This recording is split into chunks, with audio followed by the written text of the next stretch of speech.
ये रोचक वीडियो राजा भर्तृहरि पर केंद्रित है, जिनकी पत्नी ने धोखा दिया और जिसके कारण उन्होंने वैराग्य ले लिया और महान सन्यासी बने, संत बने, नाथ संप्रदाय के महान गुरु गुरु गोरखनाथ के शिष्य बने।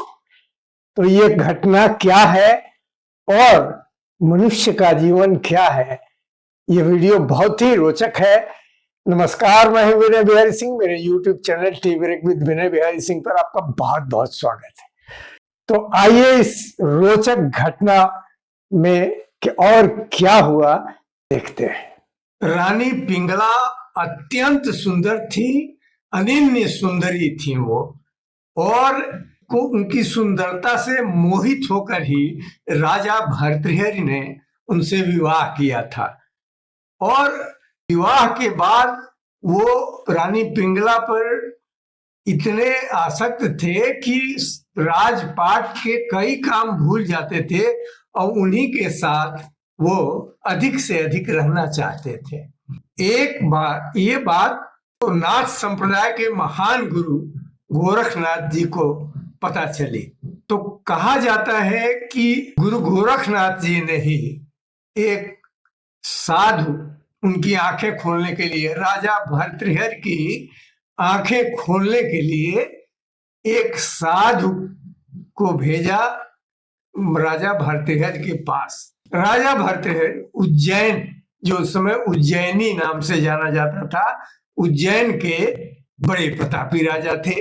एक फल दिया गुरु गोरखनाथ जी ने उस साधु को और कहा कि इसे ले जाओ और राजा भर्तृहरि से कहना कि इस फल को जो भी खा लेगा वो हमेशा के लिए युवा हो जाएगा, सुंदर हो जाएगा और उनमें, मनुष्य में बहुत ताकत आ जाएगी। राजा को जब साधु ने फल दिया तो राजा ने उसे ले लिया और बड़े खुश हुए, साधु का आदर सत्कार किया। फिर साधु विदा हुए और राजा ने सोचा कि मैं अपनी पत्नी पिंगला, जिस पर मैं बहुत आसक्त हूं, उसी को दे देता हूं। वो सदा जवान और सुंदर रहे और उसमें शक्ति आए तो मेरे लिए आनंद की बात होगी।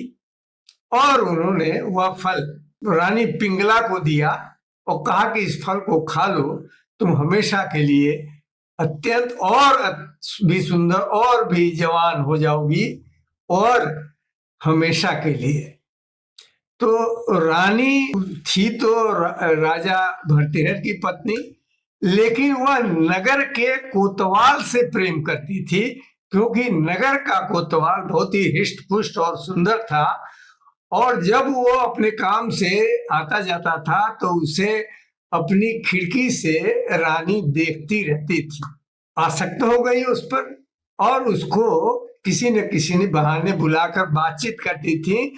और कोतवाल को भी समझ में आ गया कि रानी उससे, उसके प्रेम में पड़ गई। लेकिन कोतवाल रानी को प्रेम नहीं करता था।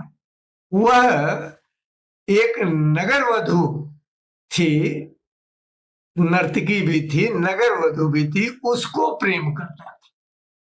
अच्छा, तो उसने सोचा कि मैं खा करके क्या करूंगा ये फल, नगर वधू जिसको मैं अत्यंत प्रेम करता हूं उसको मैं ये फल दे देता हूं, वो खाएगी और सदा के लिए जवान और सुंदर रहेगी, तो मुझे बड़ी खुशी होगी। कोतवाल, नगर के कोतवाल वो फल लेकर के गए जिसे रानी ने उनको दिया था और नगर वधू को दिया, कहा कि ये तुम खा लो, ये एक ऐसा चमत्कारी फल है जिसे खाकर आदमी हमेशा के लिए जवान हो जाता है और शक्ति आ जाती है, अनंत शक्ति आ जाती है और जितना सुंदर है उससे भी ज्यादा सुंदर हो जाता है। तो नगर वधू अपने काम से खुश नहीं थी, अंदर ही अंदर उसको लगता था कि कैसे इस जीवन से मुक्ति मिले, और वह धीरे धीरे ईश्वर की ओर आकर्षित होने लगी थी, भगवान की भक्त हो गई। तो उसने कहा कि अगर मैं जवान रहूंगी और सुंदर हो जाऊंगी तो और पुरुष मेरे पास आएंगे, तो इससे अच्छा है कि मैं राजा के प्रति बहुत श्रद्धा मेरे मन में है, और क्यों न मैं इस महान राजा को ये फल दे दूं, क्योंकि वो बहुत अच्छी तरह से ये राज चला रहे हैं, सबका ख्याल रखते हैं, उनको ये फल दे देंगे तो वो सदा के लिए जवान हो जाएंगे, शक्तिशाली हो जाएंगे और शक्तिशाली हो जाएंगे, और राज्य और लोगों की सेवा करेंगे। तो वो नगर वधू उस फल को लेकर के राजा के पास गई, और राजा उस प्रसिद्ध नगर वधू को जानते थे, तो उससे मिलने का समय दे दिया। तो जब नगर वधू ने वो फल राजा के हाथ में रखा तो राजा चौंक गए, अरे ये फल तो मैंने रानी को दिया था। तो उन्होंने नगर वधू को रोका, उसको एकांत कमरे में ले गए और उससे छानबीन की, कहा कि ये फल तुम्हारे पास आया कैसे? तो उसने कहा कि नगर के कोतवाल ने मुझे ये ले आकर मेरे घर पर दिया ताकि मैं हमेशा जवान और सुंदर बनी रहूं, लेकिन मुझे सुंदर और जवान बने रहने में कोई रुचि ही नहीं है। तब राजा ने कोतवाल को नगर वधू के सामने बुलवाया।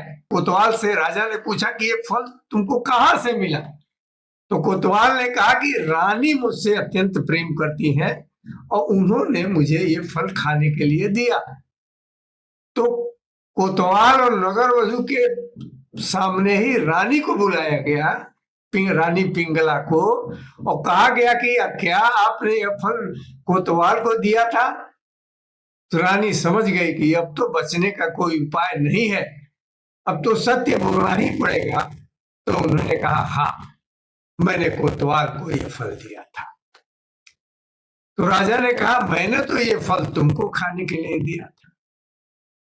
तो महान गुरु नाथ संप्रदाय के महान गुरु गोरखनाथ ने उनको इस फल के माध्यम से बताया कि इस दुनिया में कोई किसी को प्यार नहीं करता, इस संसार में सब अपनी इच्छाओं और कामनाओं के चलते प्यार का नाटक करते हैं, प्यार में फंसते हैं, और वह प्यार भी वासना की जड़ों में डूबा रहता है। तो राजा भर्तृहरि को बहुत ही वैराग्य हो गया। उन्होंने सोचा कि जिस पत्नी के प्रेम में मैं पागल की तरह से पड़ा हुआ हूं, वह मुझे नहीं प्रेम करती है, नगर के कोतवाल यानी मेरे नौकर से प्रेम करती है, और जिसको इसने दिया वह भी रानी को प्यार नहीं करता है, तो ये संसार तो झूठा है। और वो कोतवाल नगर वधू को दिया आया, और नगर वधू ने मुझे आदर करते हुए दिया, तो क्या ये संसार आखिर है क्या? कौन किससे प्रेम करता है? कोई किसी से प्रेम नहीं करता। ये सब प्रेम झूठा है, क्षणिक है, वासना में डूबा हुआ प्रेम है, भोग विलास में डूबा हुआ प्रेम है, अपने स्वार्थ के लिए प्रेम है। और राजा भर्तृहरि ने उसी जिस राज्य के उज्जैनी के यानी उज्जैन के राजा थे, सारा राजपाट अपने छोटे भाई राजा विक्रमादित्य को दे दिया और खुद सन्यासी होकर के चले अपने गुरु गोरखनाथ के पास। उनके प्रति भक्ति भाव था, गए तो गुरु गोरखनाथ ने इनको दीक्षा दी नाथ संप्रदाय की, और वो लौटे और उज्जैन की गुफाओं में उन्होंने तपस्या की और महान संत बने और अनेक पुस्तकें लिखी, नीति शतक और भी अनेक पुस्तकें लिखी जो आज भी उपलब्ध है किसी वेबसाइट पर, अमेजन में या कहीं है। तो इस तरह ये राजा भर्तृहरि के वैराग्य, पत्नी के धोखा देने की कथा है, और इससे आज भी हम लोग सीख सकते हैं। नमस्कार।